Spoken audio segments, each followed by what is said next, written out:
Racist cops surround black woman, but freeze when her military dogs step forward.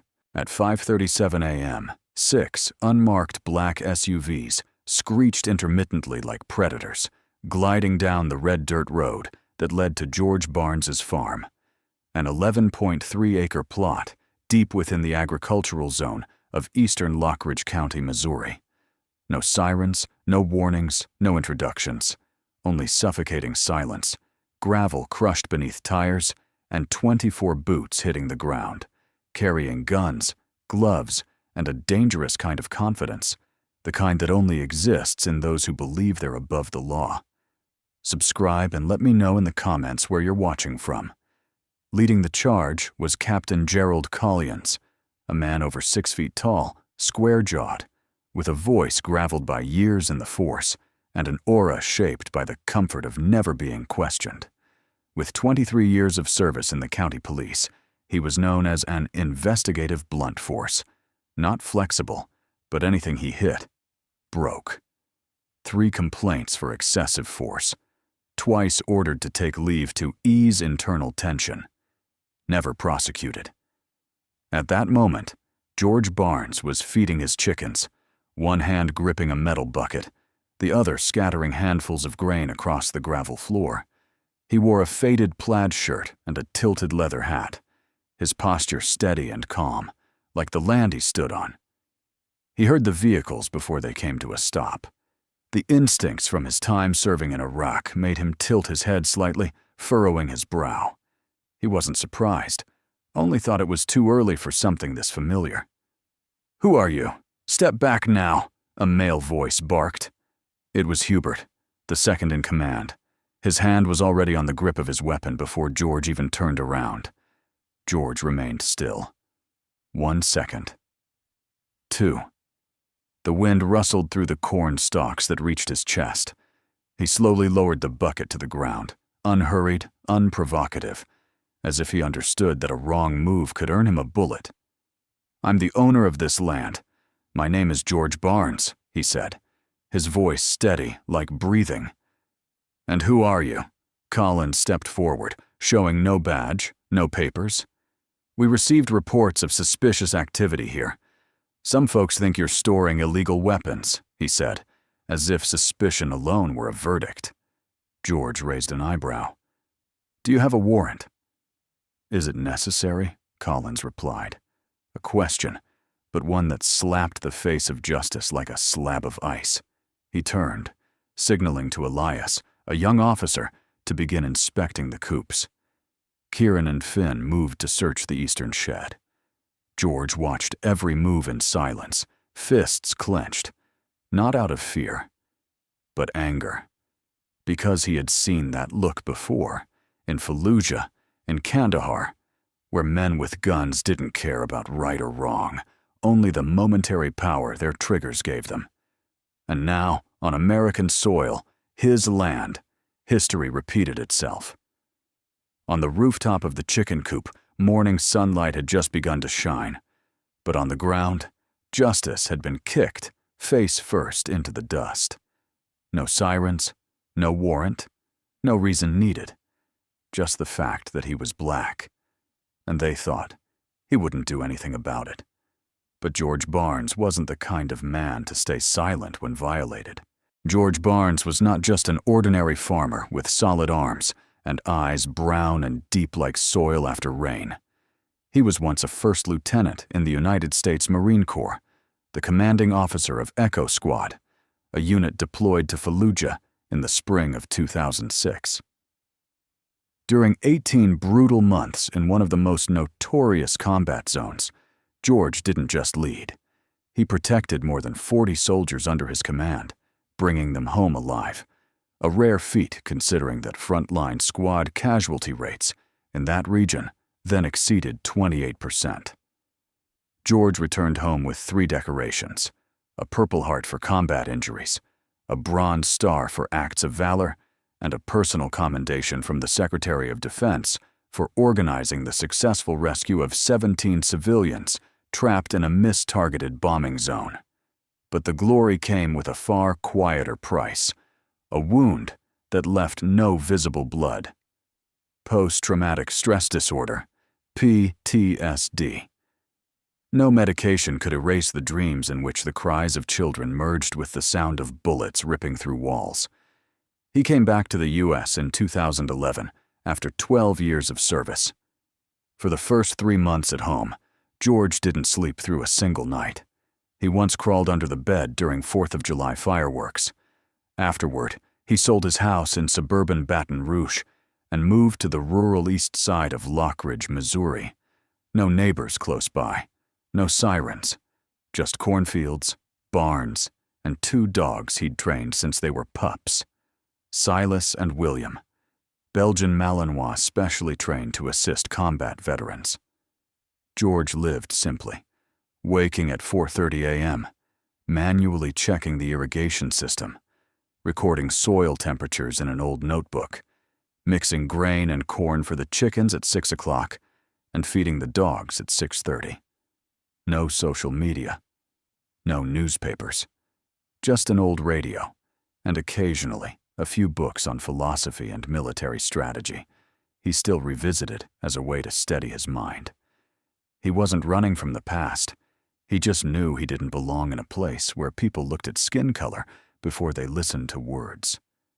The people of Lockridge didn't know much about him. To them, George was the quiet black man who lived on the eastern farm. He didn't attend church socials, didn't join the local farmers' associations. Some speculated he was a mercenary. Others said he'd killed someone overseas and chose to live in hiding. All were wrong, but no one asked, and George had no desire to explain. He knew. Sometimes the truth carries no weight when your skin doesn't match the map of power. That morning, when Captain Collins and his officers stormed the farm, George felt as if something had just awakened from the sleep of his past. The way they barked commands, the way their hands hovered near their triggers, the way they looked at him, not as a man, but as a threat. No one asked who he was. No one needed to. All they needed was to mark, this is the target. But they didn't know George Barnes had survived where American soldiers died every day. They didn't know he had run through gunfire to save an Iraqi boy, or stitched up a comrade's wound in the dark with only a helmet-mounted flashlight. They didn't know George Barnes was once a symbol of the resilience America loved to glorify. And now, that same America, in a different uniform, was turning its back on the very symbol it once celebrated. Who did they think he was? A suspect? A lonely black man with no one to shield him? They were wrong, and George knew. What happened today, if left in the dark, would become a precedent for other ghosts to follow. But to change that, first, he had to survive, once again, on the land he called home. The iron door of the barn burst open with a heel kick as hard as a sledgehammer. Captain Collins stepped inside, eyes gray like a stormy sky, voice growling through clenched teeth. "Don't blame us if you won't cooperate." Behind him were 2 young officers, Leon and Hubert, their faces tense, as if they had just graduated from a riot suppression course, not a police academy. George still stood there, hands out in front of him. No weapon, no resistance. But that didn't stop Collins from marching over and ripping the phone from George's hand, as if he were disarming a terrorist. "Do you have a search warrant?" George asked, voice low, steady, but carrying the fire of something just ignited. Collins didn't answer right away. He stared at George for a moment, as if measuring the threat level from the calm in his eyes. Then came the smirk, a twisted grin that had become his signature across the entire force. "I am the warrant." And that wasn't the first time he'd said it. In the internal files of the Lockridge Police Department, Captain Collins' name had surfaced at least 3 times in investigations involving excessive force and abuse of authority toward people of color, including an assault on a 17-year-old at a gas station, a takedown of a 62-year-old woman during a botched house search, and more recently, pulling a gun on a delivery driver because the man looked suspicious. All 3 cases ended with the same familiar phrase: lack of compelling evidence. The unspoken truth everyone knew was that he was related to a former state senator who had donated tens of thousands to the Police Protection Fund. And in Lockridge, where black residents made up less than 9% of the population, but over 45% of violent arrests, power wasn't measured by justice, but by connections. And Collins was a man who knew exactly how to weave his web through the cracks of legality. To him, the law was for the weak. As for himself, power was the armor he wore every day. Inside the barn, George was searched without reason. They tore open bags of fertilizer, rifled through tool cabinets, and banged open containers of dog food. Leon, the young officer whose eyes still held traces of uncertainty, glanced at George several times but stayed silent. Only Kieran, the older officer, kept his hand on his gun as if George might conjure a weapon from thin air. "You keep 2 dogs, huh? Bet they're trained to attack cops too, right?" Collins barked, then signaled Kieran to check the kennels. George said nothing. But within him, a dangerous kind of silence began to ferment. Not fear, but assessment. Every glance Collins shot his way, every insult, every crossed line, George recorded it. Not with a camera, but with the memory of someone who had lived through war and understood. Brutality always starts with touches no one dares to name. The wall clock ticked in tense rhythm. George knew if he resisted, even a wrong glance could be the excuse. A gunshot, a headline, "Black man shot during search warrant altercation." It would all end in a 38-second news segment. But George also knew one thing. Collins couldn't hide everything forever. And this time, he didn't realize he had stepped into the home of a veteran, a man who had once commanded over 20 soldiers in Fallujah, had negotiated life-or-death standoffs with Iraqi militias.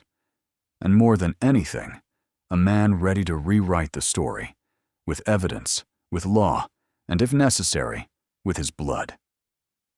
When Collins finally pulled out, having found nothing, he threw the phone to the ground and growled, "We'll be back." George only looked at him, saying nothing, because deep inside he knew, next time, there would be no silence. A short whistle rang out, dry, sharp, and final, like a marching command. From inside the shed, 2 lean figures sprang out like lightning. Silas and William, the famed Malinois pair George had brought back from Fort Leonard Wood, the training camp specializing in dogs for elite units. Neither barked nor growled. They simply formed a triangle in front of George, the standard protection stance, programmed through years of battlefield service. Elias, the youngest officer, stumbled back reflexively. His hand fumbled near his holster, but he hadn't drawn his weapon yet. "He trained them?" Hubert blurted, eyes locked on Silas.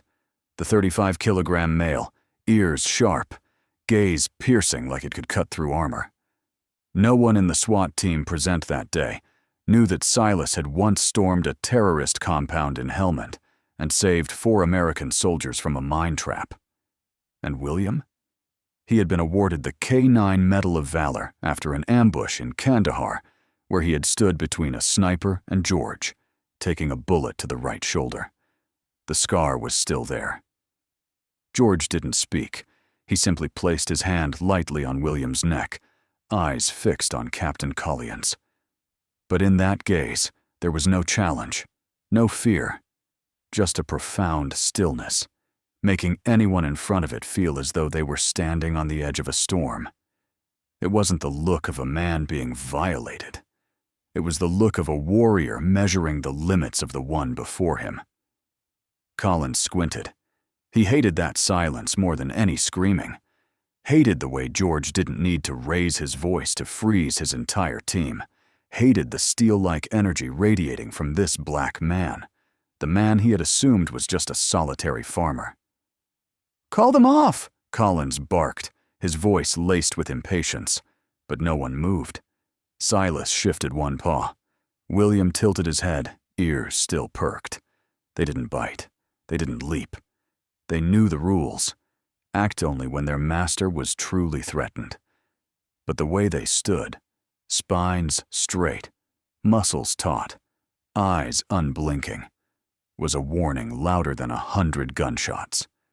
George spoke for the first time since being shoved to the ground that morning. His voice was deep, steady, not loud, but carrying like a flare. They don't need to fight, unless you choose to. His tone wasn't a threat.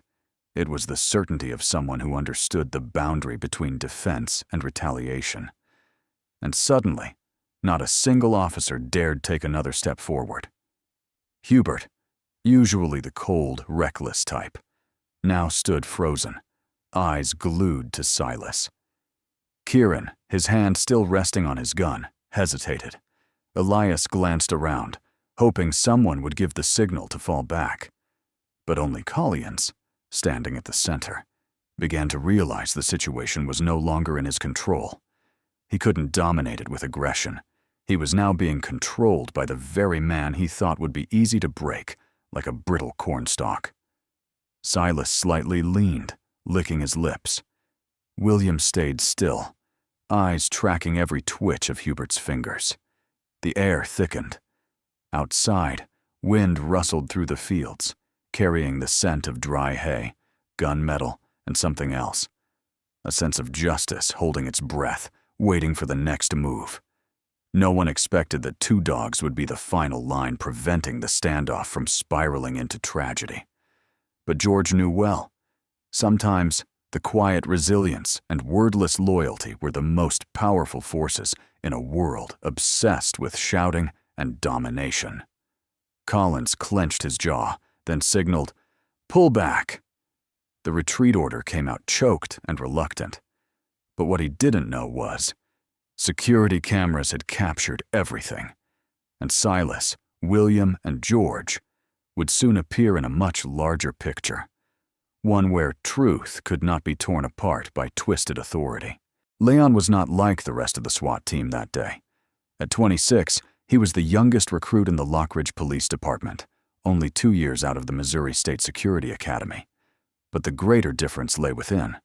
Leon still held on to the same clear ideals he had the first day he put on the uniform: to protect justice, not serve prejudice.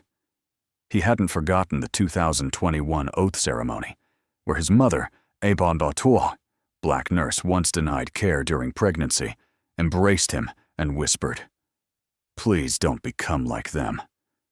When the convoy of SUVs pulled up to the Barnes farm that morning, Leon already sensed something was wrong. No search warrant was presented. No reasonable justification was offered for using force against a man feeding chickens. But he didn't speak. He simply tapped the small body camera hidden in his lapel, an upgrade he'd paid for himself after the Glendale County lawsuit, and began recording. From Leon's perspective, George Barnes wasn't a threat. He was calm, non-resistant, eyes steady, no trace of hostility. But Collins, with narrowed eyes and a hand always near his gun, acted like he was hunting a bank robber. When George asked for a search warrant, Collins barked, "I'm the law here." Leon heard the words clearly through his headset, each syllable hitting his chest like a punch. When Silas and William appeared, the air shifted. Leon, trained in K-9 tactics, immediately recognized the protective posture the 2 Malinois had taken. It wasn't offensive, it was a warning. But instead of backing down, the captain snarled, "Dog or man, you touch us, you get shot." One officer raised his gun.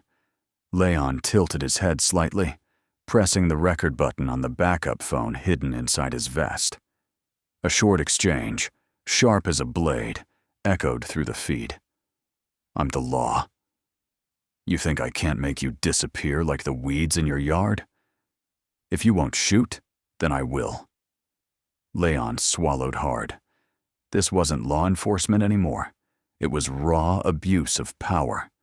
And worse, it was happening to a black man in the middle of America, on a morning with no witnesses. After Collins issued the retreat order, Not for justice, but because Silas and William had turned the tide. Leon quietly walked back to the SUV and sat in the shadows. Before getting in, he looked over at George. Their eyes met, a brief moment, but it carried something deeper than race or rank, an unspoken vow. I won't let this disappear. That night, in a small two-bedroom apartment in northern Lockridge, Leon opened his laptop, connected the lapel camera and the phone. 2 video files, together totaling 37 minutes, captured every violation, every abuse by the captain and his officers. But Leon knew, releasing it now would be career suicide. Collins had ties to the local chief justice and had once bailed out a nephew arrested for assault. Leon couldn't fight head-on. Instead, he sent the footage to the only place that could spark change: the organization Blue Line for Justice, a covert network of former cops, lawyers, and independent investigators specializing in exposing internal corruption. Anonymous email, end-to-end encryption, no signature. But he left one note attached. George Barnes is not a victim. He's a witness, and a symbol of what we're killing every day: the truth. A sliver of light had pierced the darkness. Leon knew he wasn't a hero, but he wouldn't be an accomplice either.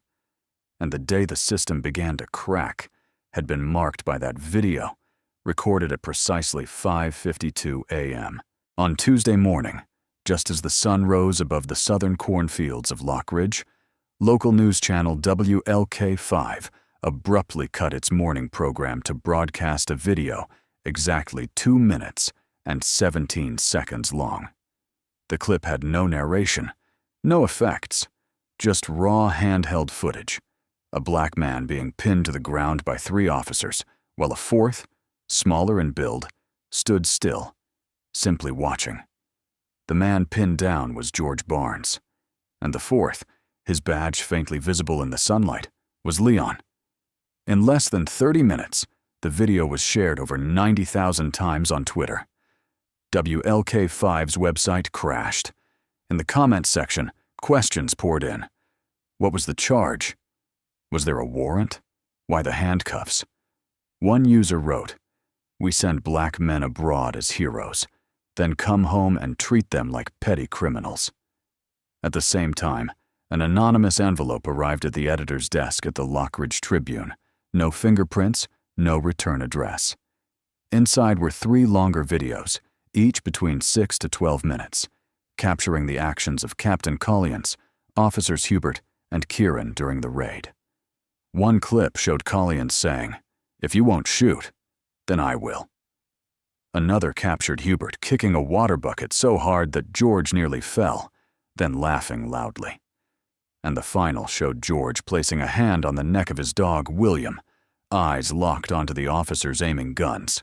No insults, no sudden moves, yet carrying the icy precision of a battlefield commander. Alongside the footage was an internal police report, dated June 3rd, signed by Lieutenant Leon, with one final note underlined 3 times. The operation had no legal basis. Actions exceeded authority. Recommend an independent investigation. Attached was a handwritten slip, cursive in blue ink.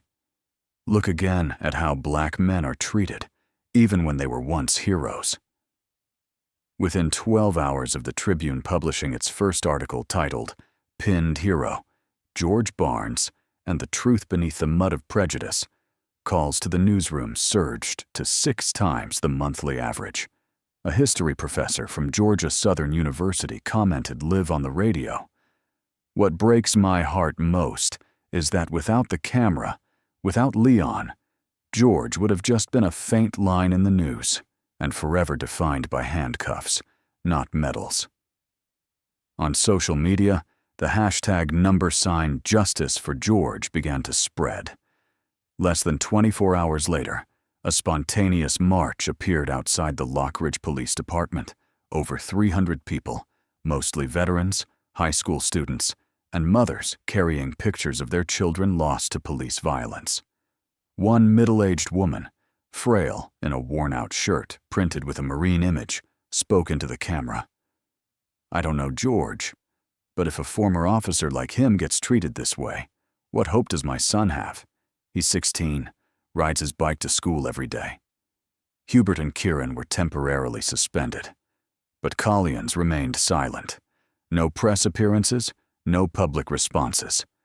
Just one statement from the sheriff's office. "We are conducting an internal investigation. We ask for the public's patience." Leon, meanwhile, had yet to come forward. But a mysterious voice was played during the evening broadcast, a recording released by the independent investigation team, believed to be his. "I can't let George become a walking corpse in someone's false memory. Not again."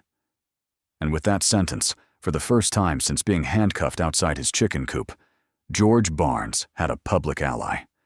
Not a lawyer, not a politician, but a young officer with a body camera, a slip of paper, and enough courage to say no at 2:18 a.m. on Friday, with dew still clinging to the cold tin rooftops and the sky over Lock Ridge moonless. 3 shadowy figures quietly crossed the northern fence of George Barnes's farm. No engine noise, no lights, no voices, only the whistling wind slicing through rows of corn and the stench of gasoline rising from the plastic container clutched by the first man. They didn't know that George had replaced the entire motion sensor system with Israeli-imported acoustic detection technology, typically reserved for military zones. A single misplaced step on a dry leaf was enough to trigger an alert. And more importantly, Silas and William were no longer chained at night. George hadn't slept deeply since the police raid last week. PTSD had once woken him at the sound of a falling leaf, but now it had become a survival instinct. He sat in the side shed, eyes wide open, hand resting on his Glock 17 with the safety off. When the alarm emitted a short beep, George didn't step outside. He just let out a sharp, dry whistle. From the darkness, Silas shot forward like an arrow, aiming directly at the man striking a lighter. William, more strategic, circled and took down another intruder with a ghost-like tackle from behind. In less than 15 seconds, all 3 intruders were flat on the ground. One tried to rise and reach for something in his pocket, but George was already pressing the cold muzzle of his pistol to the man's throat. "Who are you?" George asked, voice steady and unshaken. No one answered. When the police arrived, 12 minutes after George hit the emergency alarm, the scene left them speechless. 3 masked men sprawled out, torn shirts, arms covered in bite marks, gasping for air. One of them, when unmasked, was revealed to be Kieran, the officer previously suspended over the unlawful raid. "He said he was just passing through to check on things," a young officer stammered while taking notes. But George said nothing. He silently opened the chicken coop door, now doused in gasoline, revealing that the fire hadn't caught the wood because the hose had been pulled out halfway. Clearly, Silas had reached them before the ignition. The 2 dogs stood guard at the door, tongues out, eyes taut like drawn bows, the smell of smoke still lingering in their fur. Without uttering a word, they had done what no grown man had ever done: protect George without asking questions. Kieran was arrested for trespassing and attempted arson, but by morning, the sheriff's attorney had already posted bail. In a secretly recorded audio file, captured by Leon, still quietly observing from a distance, a senior officer's deep voice was heard. "Let George keep pushing. He's gone too far now." The Tribune immediately released an exclusive story. Veteran retaliated against, this time not with a baton, but with gasoline and fire. Public outrage followed. Over 11,000 people signed a petition demanding a federal investigation within just 48 hours. George, as always, did not appear on camera. But that night, in a candid photograph, He was seen standing before the chicken coop, yellow light casting a slant across his shoulder, the two dogs flanking him like twin pillars. No one said a word. They didn't have to. On Tuesday morning, as the sun had just risen over the eastern hills, George Barnes stepped into the kitchen with a pot of thick black coffee and his old cell phone. He didn't call the Lockridge sheriff, nor a lawyer. He called someone who had once gone through life and death with him in Helmand, Ethan Dre, now a senior investigator with the U.S. Department of Justice, specializing in abuse of power within law enforcement systems. "We've got a situation," George said, his voice calm but sharp as a razor's edge. Ethan needed no further explanation. 2 hours later, the regional FBI office received an urgent request from D.C., titled, "Initiate Federal Investigation under 42 U.S. Code Section 1983, Abuse of Authority, resulting in civil harm." Within 48 hours, 3 joint task forces, comprised of the FBI, the Department of Justice, and the State Internal Affairs Bureau, descended on Lockridge. No announcement. No badges. No press conference. They quietly began collecting evidence. 19 internal emails were seized from the sheriff's office, including correspondence between Captain Collins, Hubert, and Kieran, just days before the farm intrusion. One email, dated June 12th, bore a simple subject line: "Clean up Barnes before he opens his mouth." Below it was an unnamed directive: "Use the law, use the night, use whatever it takes. Don't let him get this on TV." Meanwhile, George was invited to the FBI's temporary field office in Wayfield to give an official statement. He didn't enter as a victim, but as a former officer reporting after combat. "I'm not seeking revenge. I'm seeking justice. Not for me, for the ones who have no one to make the call on their behalf." That same day, Captain Collins and Hubert were summoned for questioning at the county justice office. Both remained silent, invoking their Fifth Amendment rights, refusing to answer any questions. But outside, the public was no longer silent. The media erupted. 3 major television networks ran headlines: "Marine veteran targeted in his hometown." A primetime segment in Atlanta invited the Tribune's investigative journalist to discuss how a police officer, accused 3 times, could remain in command for over a decade. At the Lockridge School District, 4 other officers, each previously named in internal reports for violence against minorities, submitted requests for indefinite unpaid leave. None gave a specific reason, but everyone knew. This wasn't just a cleanup anymore. It was a storm of investigation, and they were trying to run before it swept them away. Leon, the young officer who had quietly recorded the original raid, was placed under temporary protection by the FBI. He was now the key witness, and the footage from the camera in his uniform had become Exhibit A in the prosecution file. Moments from the clip, Collins ripping away a phone, Hubert kicking George's leg while he knelt, the laugh of an officer calling George a useless vet, frame by frame, were extracted and archived as federal legal documents. Outside, George continued life as usual, feeding chickens, watering corn, whistling each evening to call Silas and William back. But this time, his silence wasn't a surrender. It was the quiet of a man who had handed the fight to the place where true power lived, and where it couldn't be erased like an internal email. The courtroom at the Lockridge State Courthouse wasn't usually crowded on a Monday morning, but that day, every seat was filled. Journalists, independent reporters, veterans, students, even people who hadn't heard the name George Barnes a week ago were all present. Outside, a handwritten sign stood on the stone steps: "Justice has no color." But if it does, today, we'll see it. Before the court, Leon, the youngest officer in Captain Collins' unit, appeared in a neatly pressed police uniform, but his eyes no longer belonged to someone who followed orders blindly. He brought with him a sealed hard drive containing 4 video clips, totaling 17 minutes and 6 audio recordings extracted from the internal police system, capturing directives from Collins, Hubert, and Kieran. One notable clip was played loudly in court. "You think he's just a corn-growing vet? I'm telling you, if that guy opens his mouth, our whole station goes down. Clean it up." The air froze after each sound. Every word from the recording stabbed into the truth that the system had long tried to deny. Leon recounted that morning, the day George was unlawfully detained. "I remember his eyes. Not afraid.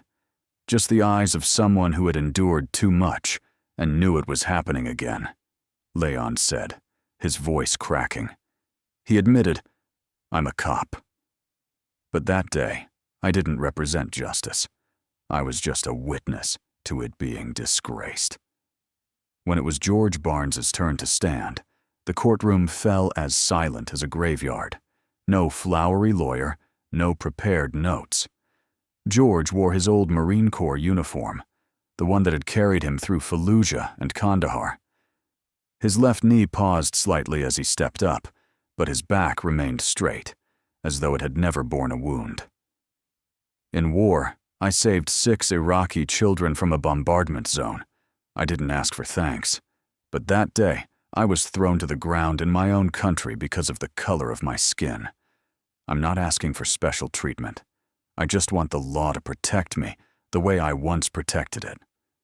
The whole room rose, not by command, not by ceremony, but by instinct, because that man, in silence, had spoken for thousands of unheard cries. Federal Judge Monica Evans, a black woman and Harvard Law graduate, leaned back slightly, looked at George, and said, "Mr. Barnes, today you're not just testifying for yourself. You're testifying for a nation that's listening."